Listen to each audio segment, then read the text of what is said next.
Orang wali nagari atau kepala desa saudara di Padang Pariaman, Sumatera Barat pada Minggu dini hari tertangkap polisi sedang bermain judi. Tersangka ditangkap bersama 3 temannya di sebuah warung dengan barang bukti kartu remi.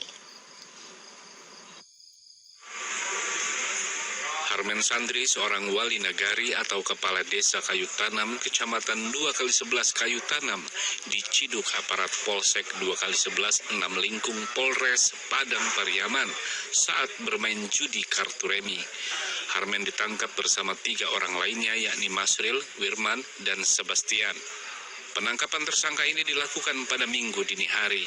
Penangkapan merupakan hasil penyelidikan anggota yang sebelumnya telah melakukan pengintaian. Kita menemukan di salah satu warung namanya Warung Sebastian di dekat stasiun Kayu Tanam, menemukan 4 orang laki-laki main judi jenis kartu remi joker kalau nama mainnya di sini. Salah satu seorangnya adalah Pak Wali Nagari Kayu Tanam. Pada saat penangkapan di meja ditemukan sejumlah barang bukti antara lain uang kertas sebanyak Rp190.000, puluhan lembar kartu remi dan 4 buah batu domino.